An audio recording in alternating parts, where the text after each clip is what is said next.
Hello, everyone. Welcome to this session today on email marketing, the hidden hero of attracting and nurturing prospective students. Good to have you here with us and excited to talk about this topic. It's something I've been talking a lot about probably in the last 9 months or so. And just to say a little bit about HEM, if you're new to HEM, we're a full service digital marketing company and we focus on serving only educational institutions of all types. So that can be universities or colleges or language schools, business schools, K to 12, boarding, summer, you name it, we work with them. So I'm the regional manager. My name is Archie Pollock. I'm the regional manager for the UK and Europe. Some of you may notice that my usual partner in crime, Scott Cross, is not present. He is lurking in the shadows today. He is with us, but I'll be taking this one today solo.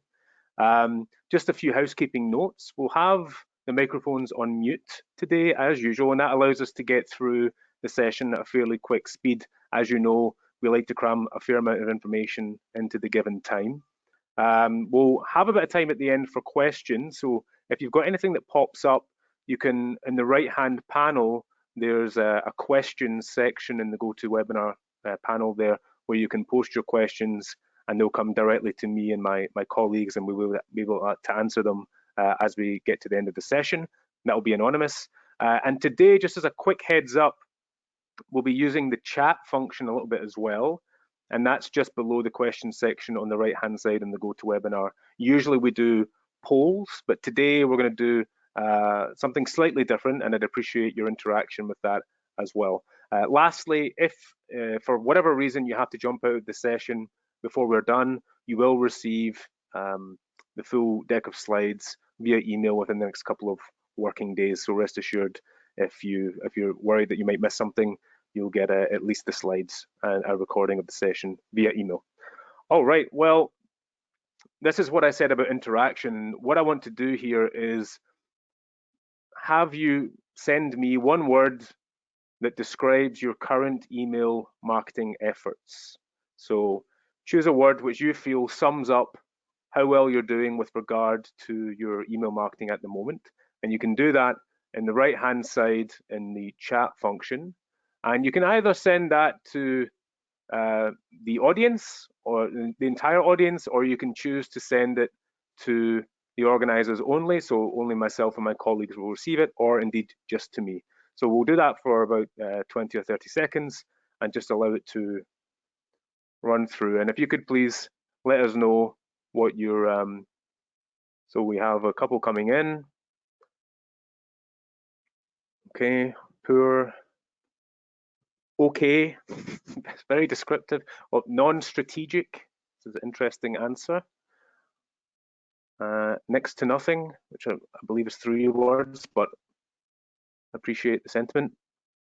Okay, so I'm getting a theme here that really there's a bit of a lack of structure, perhaps really a lack of anything when it comes to email, and that's why we're here. So in a sense, I'm glad to hear these comments, and hopefully today we can go through some of the key aspects of email and digital marketing in that regard.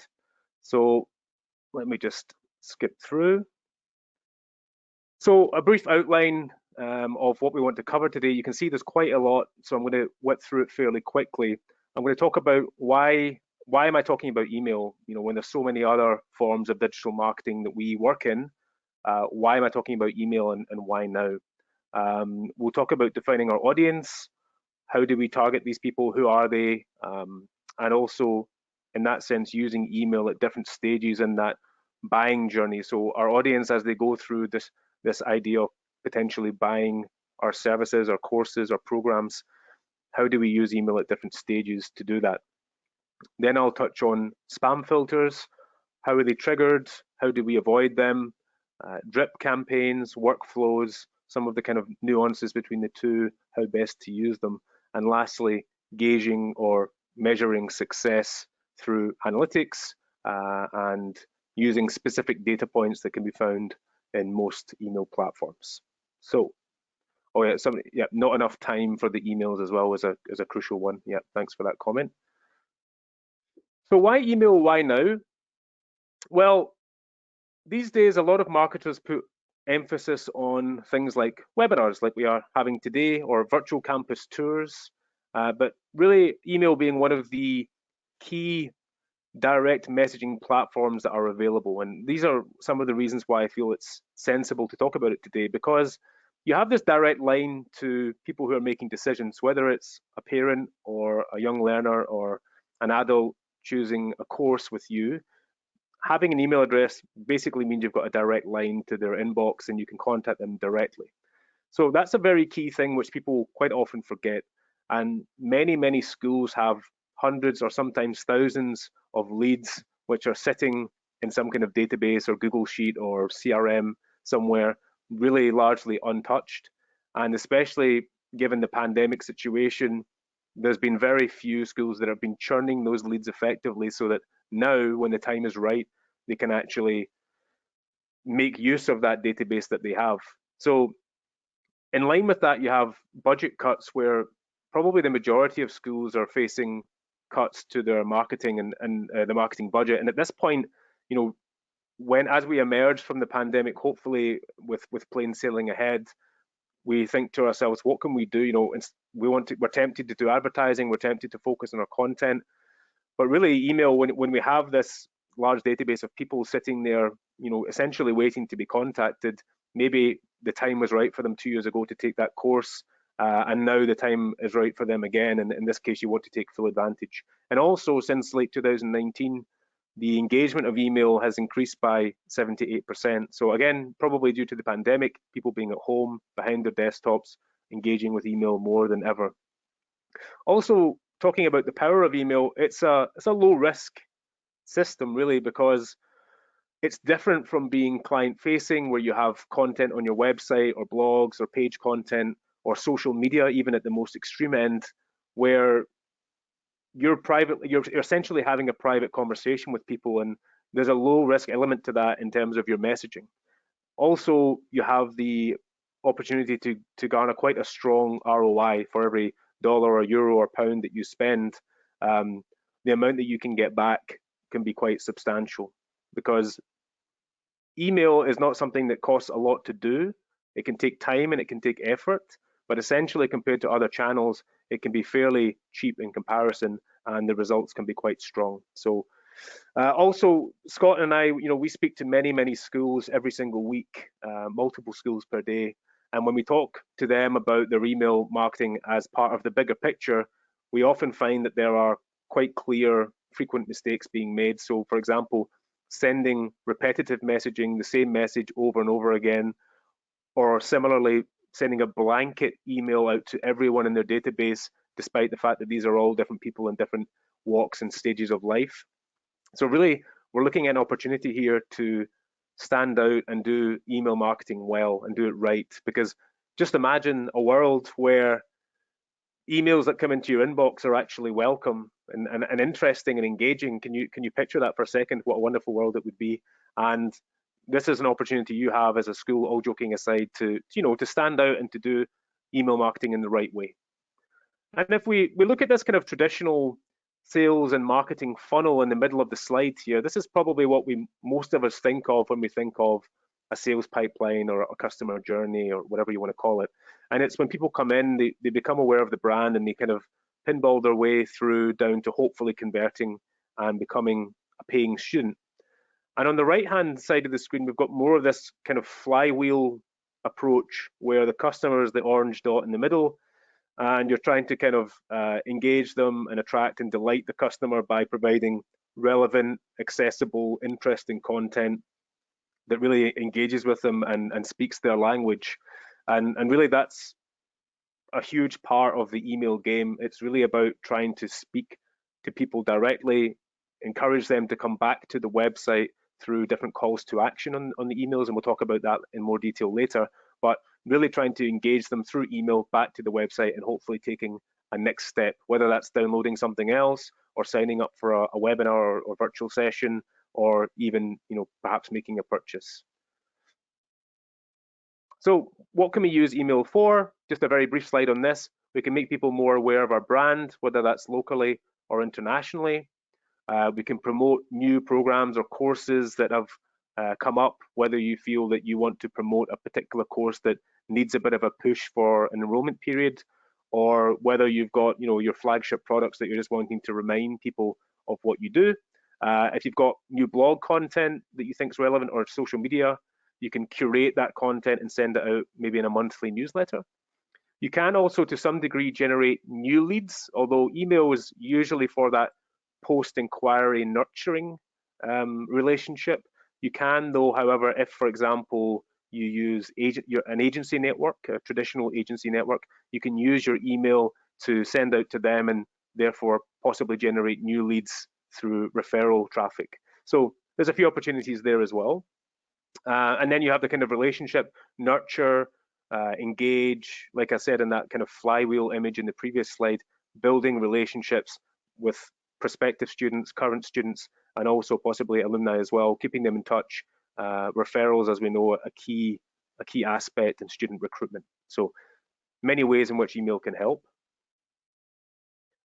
And we talked about ROI. So with email marketing, we asked 69% of education pros that were asked said that email generates good to excellent ROI compared to some of the other channels that you might commonly use: social media, content, blogging, page content, SEO, and display advertising. So you can see the impact there in their opinion. And just to take it one step further, what was the key benefit to that same group of individuals? You can see generating more leads. You can see improved conversion rates at 18% and improved sales there at 21%. So some clear standout results there. And also, I thought was interesting was the orange one, 9% reduced marketing costs. So like I said, kind of fairly straightforward, strong content, which brings a strong ROI and generates more leads and more sales. So again, that's why we're talking about this today.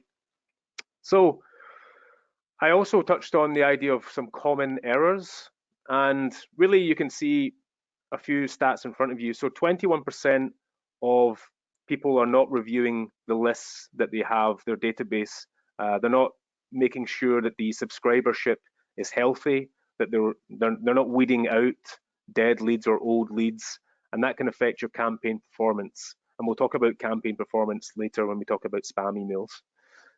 Looking at the 40% section, 40% not taking into consideration really why the individual gives their contact details, treating all inquiries the same. Again, it's a blanket approach, which isn't very appealing and very helpful. 68% aren't running content and social campaigns to increase sign-up, so they're doing very little to bolster their subscribership. 23% don't review deliverability or test before sending, so checking that the images load properly, that the links actually lead to where they're supposed to. These are all completely fundamental things, basic things, but if, for example, you link to a relevant course from your email to the website and the link doesn't work, well, it's also something they have to find, but it's also something which reflects poorly in the organization. And lastly, 77%, which is a very large percentage, don't have a well-defined audience profile. So not based on any buying persona, not clear on who the kind of person that the email is actually written for. So with that in mind, we'll move on to defining our audience. And this is something we talk about a lot at HEM because it's worthwhile repeating. And I think that many schools still don't define their audience. They have a loose idea of who it is they're trying to target, but they don't really define it as well as they should. So what follows would be an example persona, which would be the international career learner. So we've got Sophie, the international career learner. We've given her a name so that as a team, we can refer to Sophie at any particular time. And you might have 2, 3, 5 personas, depending on the range and courses that you might have. I've taken this kind of business school example where Sophie's interested in an MBA course or perhaps a micro-credential course. Where is she in the world? She's in the Middle East. She's probably going to hear about the school through social media or maybe through searching on Google or some other platform. She's probably got a bit of work experience, and we've got the approximate age there as well. So we start with those basic geographical and demographic data points, And then we try to understand from that, what is Sophie actually looking for? And in this case, it might be international job prospects. She might be focused on academic outcomes, but at the same time, looking to build an international network. And she's probably likely to prefer a course that gives her a chance to visit other cities or travel or be flexible during her study. So really this idea of motivation is really what should be driving the content that you put out, because you're trying to attract and engage people like Sophie. And we take it yet a step further and we try to understand what would prevent Sophie from taking one of our courses. So with micro courses, for example, they're fairly new in terms of availability, and she might be looking to build a portfolio, but she might be a bit nervous about whether or not these short micro courses are accepted by employers or recognized by employers worldwide. And for example, the MBA, is this really going to be a proper ROI for her? It's a lot of money to spend. Is it really going to provide, a better future for her? So these are the kind of concerns that someone like Sophie might have. And we take those motivations and we take those concerns and we put them into key messages. So we kind of link them together. We talked about the flexible portfolio, business relevant schools. There's concerns about whether or not the courses will be accepted by large corporations. You can highlight maybe how some of your past students have gone on to have these big international careers. You can talk about the accreditation level of your micro courses and how they're accepted worldwide, just to address these concerns that Sophie might have. So each school might have, between something like 5 and 20 key messages per persona, and you can use those different key messages as the basis, the pillars of your content strategy for email. Okay, so how do we use email then through this enrollment journey? So someone like Sophie inquires, finds our website and inquires via the website. How do we target someone like Sophie throughout this journey? You can see here there's 4 main stages. There's the awareness, the consideration, decision, and enrollment. And really here at the awareness stage, this is when the prospect first identifies that they have a goal that they wish to achieve. And in order to achieve that goal, they have to take some form of education or get some kind of qualification. So at this point, you want to be aware and visible, you want to be fully visible so that someone like Sophie becomes aware of you, and you want to give a positive initial brand experience. So we're talking about gaining visibility, brand positivity, and how might that look just as an example? So let's say Sophie has inquired with us and she gets an email saying, thanks for the inquiry. And here what you want to do is provide an example. Sorry, the example on your screen shows what a school might do in terms of that initial email. So you want to present your courses in line with the company ethos. So in this case, it's professional but enjoyable. At this point, you don't want to flood people with information, so you want to keep the content fairly succinct and brief and to the point. And then what you want to do is direct subscribers to other resources, maybe on the website, for example, through different calls to action. And you can see here this example from London Business School. There's an employment report that you can download, which for someone like Sophie who has these kind of concerns that we talked about is a very strong call to action. Okay, so London Business School is clearly confident that there's going to be opportunities for me at the end of this course. And also, most people expect a welcome email when they sign up. 74% do, and I suspect that number is only going to increase.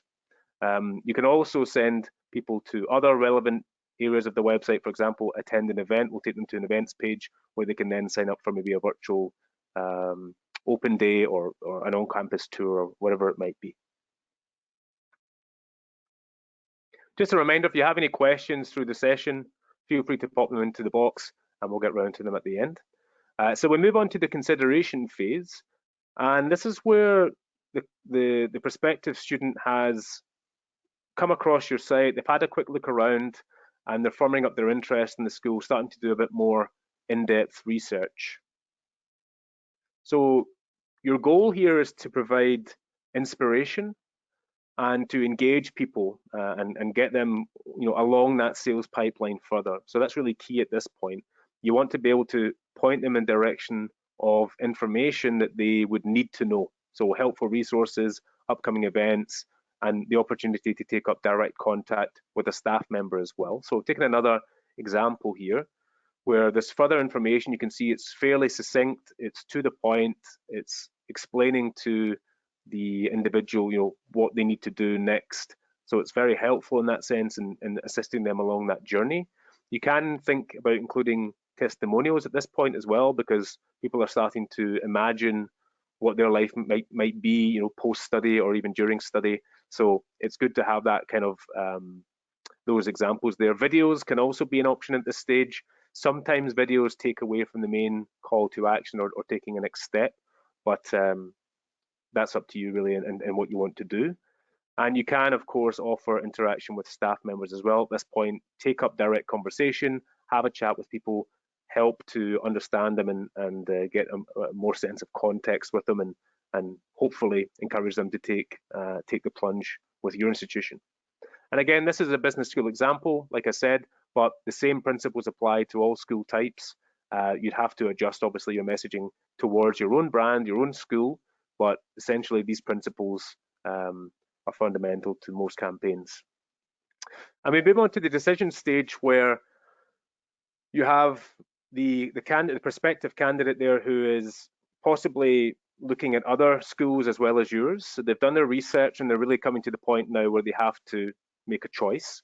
And how should we target them at this point? So at this point, your team, your sales team or your admissions team, depending on how many people you have and the resources available, should be trying frantically to speak to these people as much as possible. So if they've maybe downloaded a couple of things from the website, or they've been sent a few emails and you know that they've received them, you really, really want to get on the phone to them as much as possible.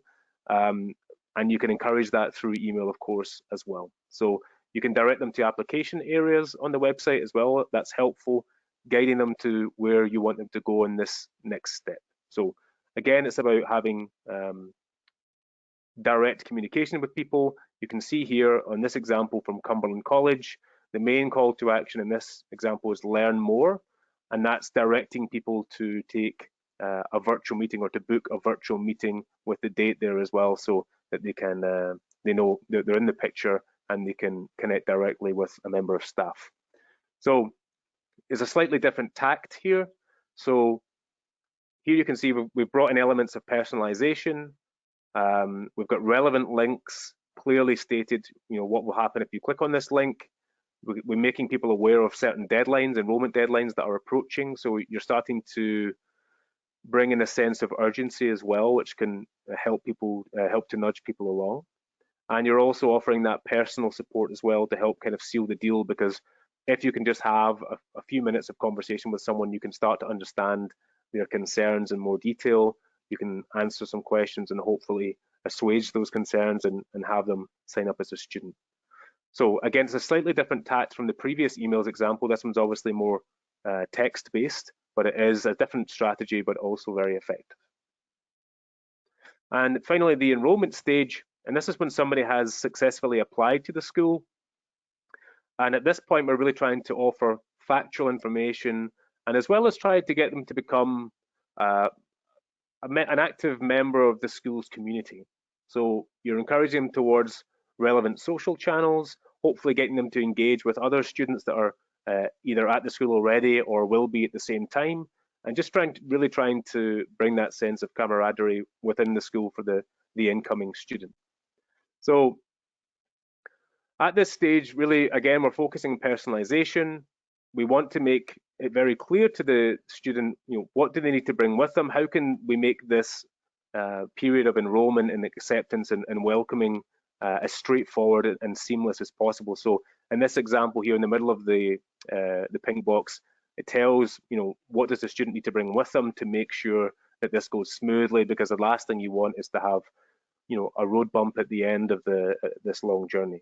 So You can also bring in this element of excitement. What have you got prepared? What can they, bring in this sense of visualization? What are you going to do in the first day? And build the excitement as well. So let's move on. We'll talk about avoiding spam filters. It's something that we all want to avoid, of course.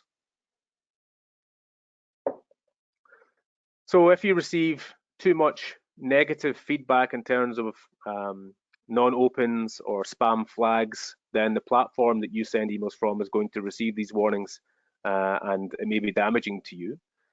So we have overall globally, email has an inbox placement of 83%, which I think is fair, but it means that roughly 1 in 6 emails are filtered by spam filters or are blocked from your subscribers' inbox altogether. So 83% might sound okay, but really a lot more could be done to make, to bring that percentage up higher.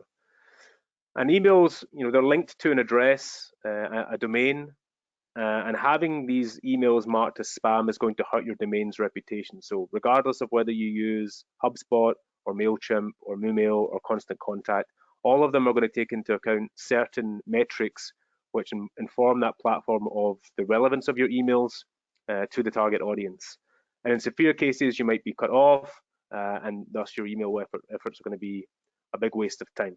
So whether you're sending a weekly email or a monthly newsletter to a list of prospective students, there's a good chance you've asked yourself somewhere along that journey, are my unopened emails lost to the spam folder? So it's probably a good idea to go through some best practice. So you have, of course, the opt-in button, and on the right-hand side of the screen, you have the example there where in order to receive the information, you have to tick the box. So that's a fairly straightforward instance of good practice, best practice. But do note that for every country, it has specific legislation to make sure that you're not marketing in an unsolicited way.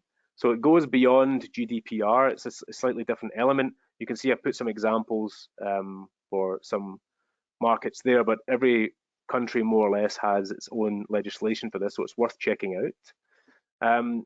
Some of the other very straightforward elements you can do is to keep your list database clean. So if, for example, you're able to see that somebody has been in your database for a long time, or your CRM or whatever you're using, and you see that they've not been active or opening emails for a year or two, it might be worthwhile just removing them because essentially they're not doing your sender score any favors. They're not helping you in your email hygiene. So the example here, as you saw, was before getting the information, the individual would have to opt in for these communications. And with every opt-in, you must also offer an opt-out. So every marketing email you send should give the person the ability to opt out or unsubscribe from further emails. And some people try to avoid this. You'll probably have noticed it yourself in your own personal shopping journeys, whether it's you're buying clothes or shoes or a car or whatever it might be, that some companies tend to try and make this as difficult as possible to unsubscribe, which, yes, okay, it might keep more people in your database, but all it does is really bring with it frustration, and it brings a sense, a negative connotation when you think of that company, that that they're annoying, and essentially you don't want to be annoying as a school. Really, what you're doing here is you're giving the power back to the subscriber. If they maybe don't want to receive your marketing emails anymore at this point, it's not to say that they won't in the future. And at least you're giving them the easy way out and making it very smooth and painless for everybody involved. So you can expect an annual churn of between 20 and 30% in your email subscriber base. So this is all par for the course. It's all to be expected. So don't worry about people coming in, people coming out. That's the way it should be. Don't be scared to let people go if they're not interested. People can also update their preferences more and more often, whether they want to receive marketing but stay in touch for other services. This is something you can bring in if you have that kind of capability at your disposal. But essentially, it also encourages you to create high quality content. If you start just spraying out nonsense content to large numbers of people, they will start to unsubscribe. They will potentially block you as well, in which case you realize that you have to raise your game and provide them with content that's relevant and interesting. And just as a note, unsubscribing doesn't harm your sender reputation. Blocking you does. So there's a key difference there. Rather have someone unsubscribe than block you. So make it easy for people to unsubscribe. In terms of the subject lines, this can be crucial to people reading or not reading or adding you to their spam list. So general tips there that we put together, there's certain words and phrases that you may wish to avoid. And again, this depends on the kind of courses that you're offering. It depends on the nature and sales cycle that you have, whether people are buying a language course where the decision factor might be 2 or 3 months, or somebody who's taking an MBA where it might be 1 to 2 years, and everything in between. Really, there's lots of different words and phrases that you could use that might come across as spammy or might put people off from opening the email. So obviously we want people to open emails. So take note that the subject line is extremely important. Sometimes it's an area that people overlook. So segmentation. I mentioned at the very start of the session that a lot of people send blanket emails to everyone, treating them exactly the same. But do bear in mind that depending on where they are in the world, what course or program they're interested in, if you've got elements of lead scoring in your CRM, what actions they might have taken, did they download a price list, did they download a brochure, have they signed up for a virtual session or on-campus day, whatever it might be. These are all different people with different levels of interest, so don't treat them all the same, if you can. I mean, I understand that some schools have a marketing team of one person who does everything. Other schools have a marketing team of 20 or 30 or more, where perhaps they have more bandwidth to do these things in more detail. But where you can, segment your email campaigns specifically to different groups of people as best as you can. It does, this figure on the screen, 760% increase in revenue compared to the one size fits all approach, which is from HubSpot, and we work very closely with HubSpot, so we know that they know what they're talking about.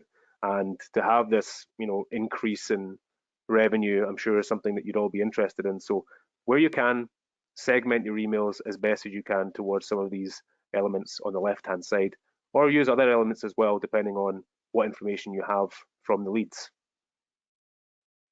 So here's an example of one. So Carnegie Mellon University, targeting candidates in specific industries. So what they've done is they've looked at all their leads that have come in from different areas, so computer science, mathematics, or business backgrounds. And they've done a clever thing here. So what they're doing is they're targeting these people that have come from these backgrounds and saying, you would be very suitable for our course. Many people who come from all of these different backgrounds do well in our course. So you might be coming from a maths background or an engineering background thinking, am I suitable for this MSCF program? I don't know if that would suit me. I'm more of an engineering guy. But they're explaining and removing that sense of doubt, saying, look, people from all different walks of life do well in this course. So it leads back to that buying persona. Someone like Sophie, it would be a different person in this case, but you're really trying to address those concerns that they might have about whether they'd be a good fit for this course. So it's a clever email that you've used here. And also I've included the link for this mailtester.com, which is actually a very useful tool where you can paste your email into it and it will tell you, based on its algorithms, how kind of spammy the email is. So worth taking note of, or when you get the slides sent to your inbox in the next couple of days, you can click on the link and have a look through. Okay, again, trying to get yourself in a strong position when it comes to email, the best way to do it is to request that people add you to their whitelist or their contacts list. That's something that some schools do. So remind people to add you to their whitelist where possible, because it really pings back strong messages of positivity to your sender reputation, and also means that your emails are far more likely to enter the person's inbox rather than their spam box. There's 3 areas here at the bottom of the slide: SPF, DMARC, and DKIM. I'm not going to go into too much detail because they essentially could be a webinar in themselves. But these are 3 areas in which you can verify your sending address and your sending account. If you're unaware of these completely and you feel that your spam levels might be quite high, it's worth checking these out. So I'll leave it at that. Take note of them. If you have any questions, you can always contact me via email and I'll be happy to help.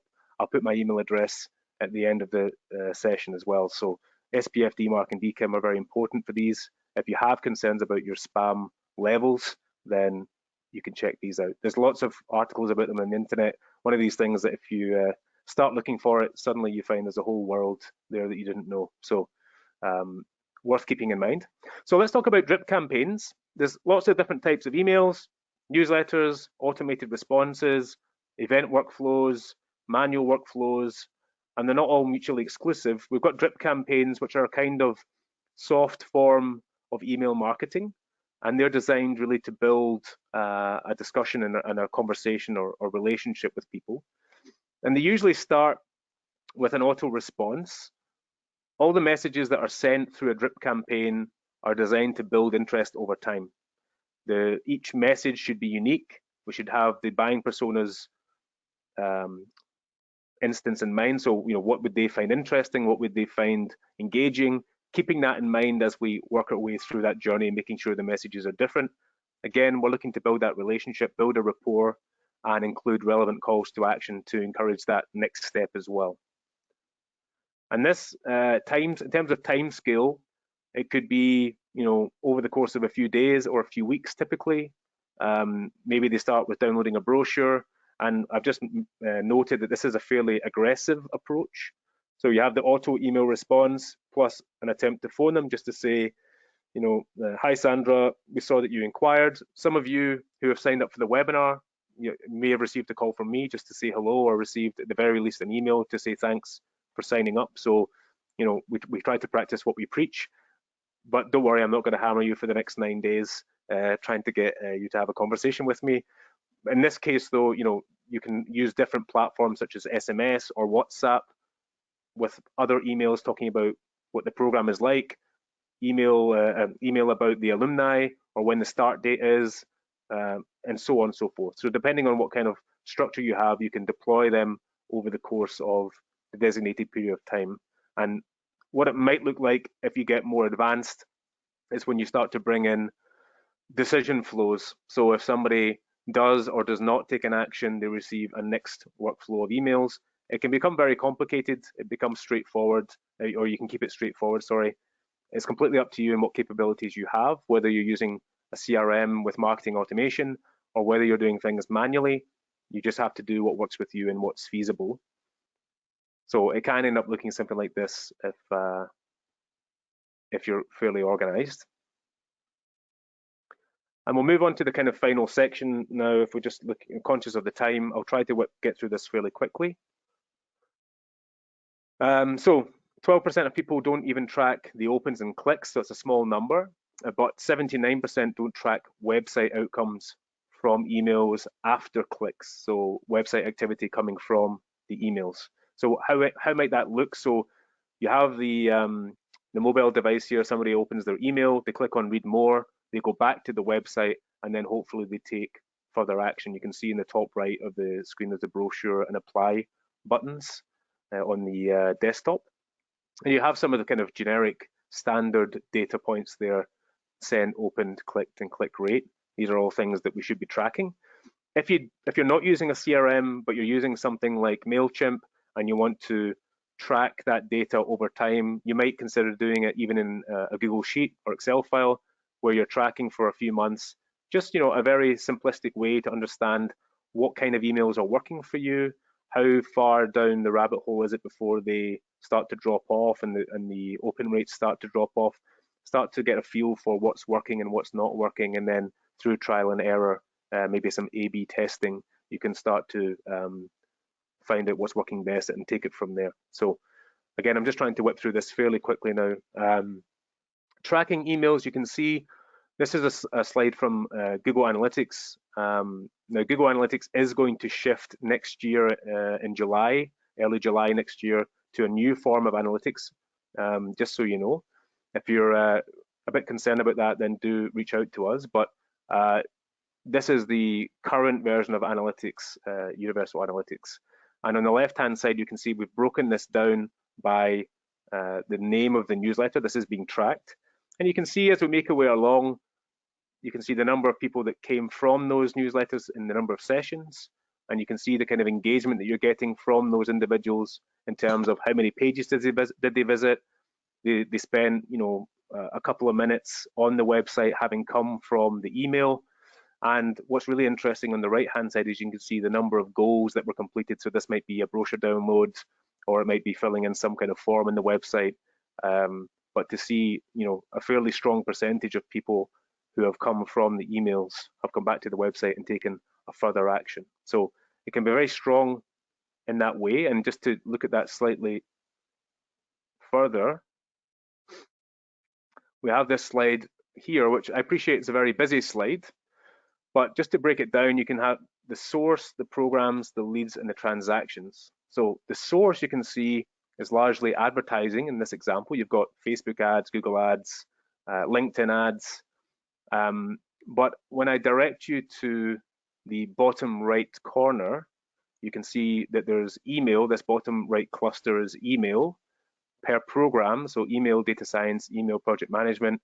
And you can see the number of transactions that actually occurred from the emails themselves. So whilst advertisements are very good at building that sense of awareness and lead generation, you can see that many of these leads, in order to actually take a transaction or make a transaction, ultimately have to be nurtured through email before they'll do that.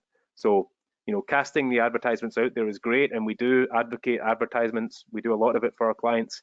It's a very strong way of building your pipeline, but email marketing, as you can see in this bottom right corner, is a very important aspect of nurturing and encouraging people to take that final step and actually make a transaction with the school. So just a few conclusions. So like I said, email for me, in my opinion, is a more important tool than ever for school recruitment, given the current conditions. And again, this goes whether you're a business school or language school or a boarding school or any school type.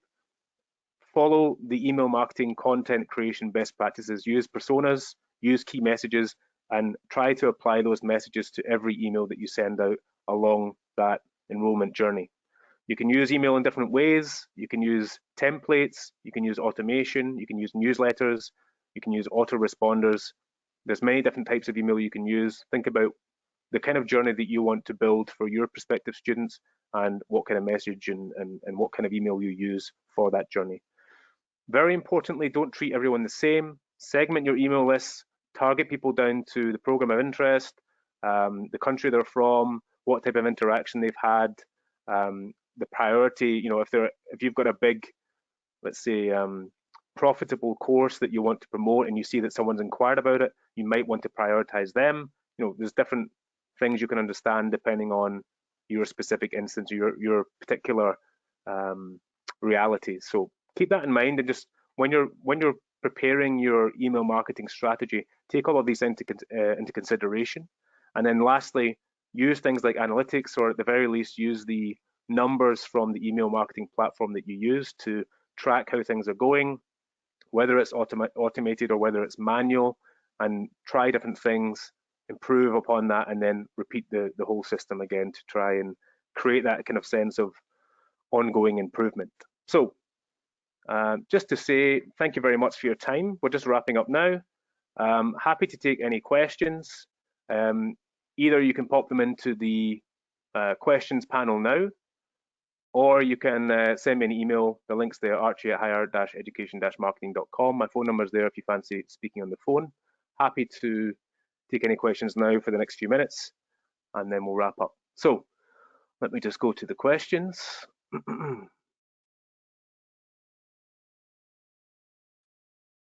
Okay, let me just read through. Okay, so this individual has said, I work in a really small post-grad school, 1,000 students in total. Okay, so that's quite specific. We have, as you said, one person, aka this person, doing the marketing and a few ideas on strategy. What is something that could start within our email campaign that could have some impact. So this question that's come in, I think is really important. And when you're working with a very targeted audience, sometimes that has some advantages as opposed to having many different programs which are available. In this case, it sounds like probably you're focusing on some very specific programs that you have, which means that you might not have to build so many personas, and you might be able to make this quite targeted. So there's some advantages there. In terms of what's something you could start with in their email campaign, it depends on what you've got in terms of your infrastructure. Do you have CRM automation, or are you doing this manually? I don't know. Let me know if you want to chat about it. But certainly, I would set up probably something like a 5-email campaign over the course of about 2 weeks. And I would focus on that buying journey that we talked about, and focus on a different key message, perhaps with maybe, a video, or in the first couple of emails, something about the environment of the school, the campus, what's it like to study there. Then the next example might be more course specific, talking about some of the outcomes. We talked about using real case studies or real examples of former students, and continuing that message along, trying to make them take a next step and a next step and next step until they feel comfortable to apply. So I would intersperse that with phone calls or phone attempts, trying to speak to people and get them on the phone. I know not everybody likes to be contacted by phone, and that's fair enough. But if you do get someone on the phone and you can, give a personable voice to your school and show them that you're real people, it can really have a strong impact. I would recommend that very highly. There's another question here. Great info. What kind of content do most graduate prospective students want to hear or see while in consideration? So for graduate prospective students, really you're looking to focus on alumni success, and that can be mixed in terms of the reviews that it receives, because not everybody goes on to be Elon Musk and whatnot. Unfortunately, well, I don't know, unfortunately, but yeah, not everyone's going to buy Twitter and then not. But really, people want to focus on outcomes, because generally speaking, if they're going to buy, let's say, very expensive courses, or very life-changing amounts of money, taking out life-changing amounts of money in order to purchase such courses, they really want to have that feeling that what they're doing is the right thing, that many other people do it, and that they do it well, providing they work hard, it will lead to success. And of course, you can't promise success, but you can certainly indicate how you provide that vehicle and provide everything that they need in order to make a success of themselves. So I think providing some kind of inspiration, trying to understand their concerns, and then showing that you understand those concerns through your email messaging is very important. Okay, let's see if I've got any more. How important is it to personalize emails? Yeah, certainly towards, with most marketing systems, you can have a personalized token. So for example, first name would be an obvious start. It does make a big difference. Instead of, thank you for your inquiry, saying thanks Archie for your inquiry, it does just offer that little sense of warmth to the email. But again, like I said, if you can get on the phone with people as soon as they inquire and just open the floor to them and welcome them with any questions. Okay, I think that will do us for now.